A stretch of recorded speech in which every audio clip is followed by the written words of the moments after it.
Well, welcome back to the build. This thing is moving along fairly well. So far it's been kind of cookie cutter stuff. However, the bow section, that is where things are going to be completely hand shaped, hand formed, all that kind of stuff, because I have no plans for it. I've got no templates or jigs or anything like that, so it's going to start to slow down once I get up there. But this episode, I'm going to put the engine bearers in. I'm going to cut the sides, and I might get those tacked in. I'm not 100% sure. And then I'm also going to take a little bit of time to talk about the welders, how I use them, which ones I use when, and the setup for those. So thanks for watching. Like I said in the end of the last video, please hit that subscribe button. It really helps me out. And it actually gives me motivation to keep doing this. It's a lot of work to try to move the camera around, and it slows my progress down, but I am just trying to spread the love of the sport. I love it. It's my passion. So hit that subscribe button, give me a thumbs up, and leave a comment, please. Thank you.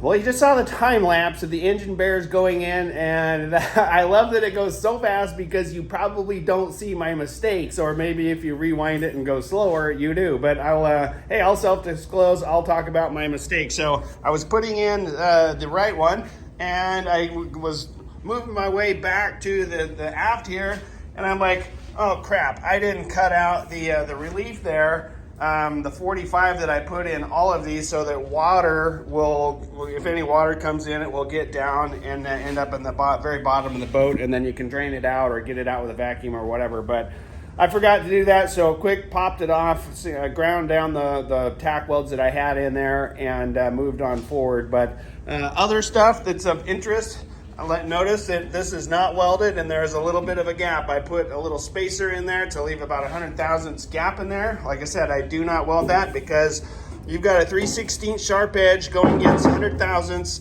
Guess what's going to lose? The 100 thousandths. When that thing starts to flex, you're going to put a hole right through that 100 thousandths plate pretty easily. So I do not weld that. This thing, man, sometimes when I'm putting a hole together, I just know if it's going to go together well or not. And this thing, I'm super stoked because I have like no gap on any of either of these rails. So that tells me that this bottom plate is nice and super flat. And that is exciting to me because flat, that's you don't want to hook in a boat. So having it perfectly flat is a really good start to a fast race boat. So I'm stoked the way that the rails went in there. A lot of times you're going to have gaps. This one closed up pretty good up here, but I've got a gap up there. I'm not worried about that. There's not a lot of structural strength up there anyway, because that's when the bow starts to form. If I pull that up there, it's very easy to get a kind of a concave section in the bow. I'm not going to worry about that. I'm probably going to terminate my weld there, and then I'll probably put a little bit of weld up there and leave that unwelded.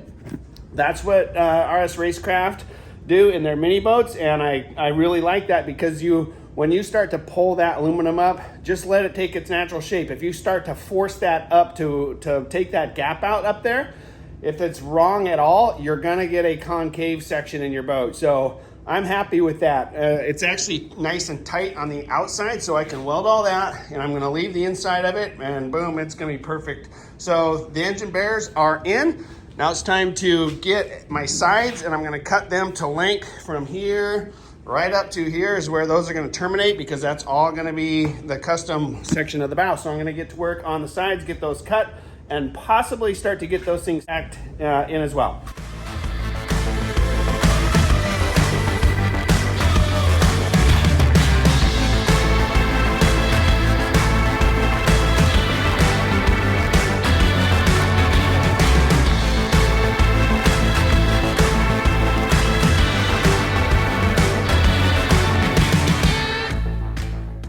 All right, whew, man, 51 years old and out of shape. That was, I'm kind of sweating here. That was a lot of work getting those sides ready, but they turned out great. Talked before about my process. I start with a 120 grit and then 220 and then hit it with the 3M Scotch-Brite pad, and it comes out pretty much good as new. I also lined out my line on where my sides are going to go in. And they are all set. Both of those are ready to go. However, I think I'm going to end the clip here and get to going. I got stuff to do with Bean up on Whidbey Island, so we're going to hit the road and head up there. But I did want to talk really quick about my welder setup and what I personally use. All right, so now I have 3 welders, but I was doing everything with just 2 welders for the longest time. I had a Miller, a Millermatic 212, which is just a straight DC MIG machine, and that is this machine down here.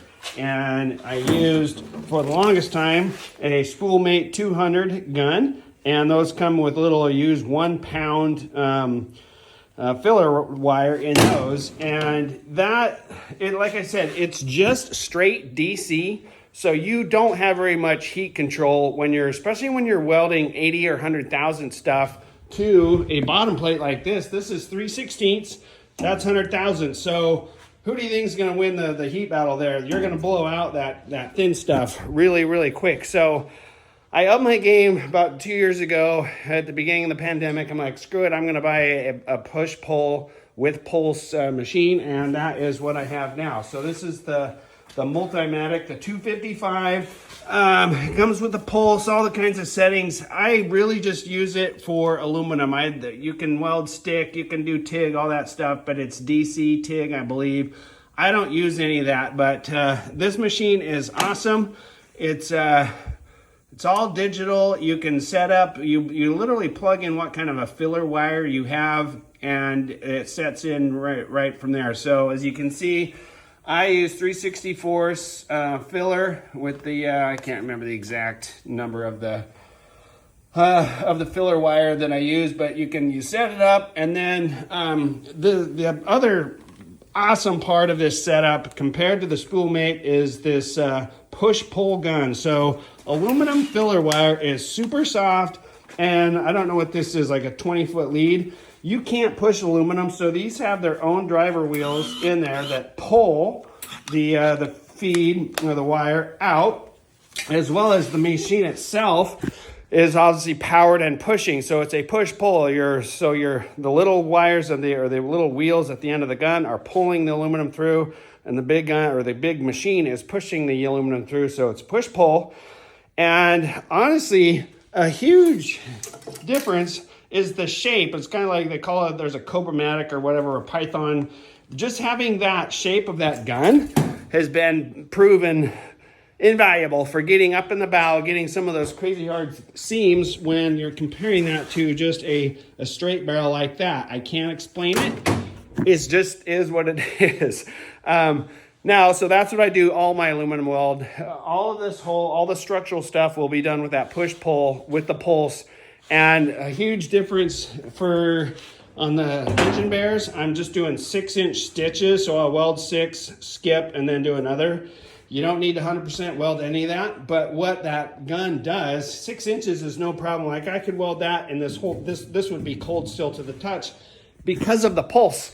It doesn't let the heat get out of control. And on the sides, I've done stitches that are 12 to 18 inches long, and then you could put your hand on it immediately after because it doesn't get the heat built up like just straight DC MIG does. So that's been a game changer. It's improved my boats. It's improved the look of the welds. It's improved, honestly, the strength of them, and the weld themselves are a much higher quality weld. So that's not to say, though, that this machine here doesn't still have a use. I still use that for, see, this will do straight MIG for steel. So I will tack together my roll cage. Some of it I will actually weld with that machine.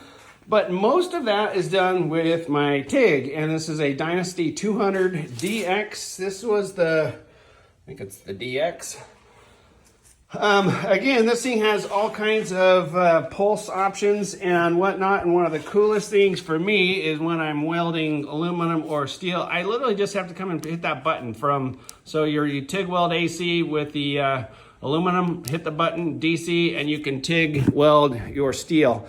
And so that's really handy. Like, you might have to change out the tungsten, but that's about it. So that machine is super useful. I do TIG most of the joints on my roll cages with that.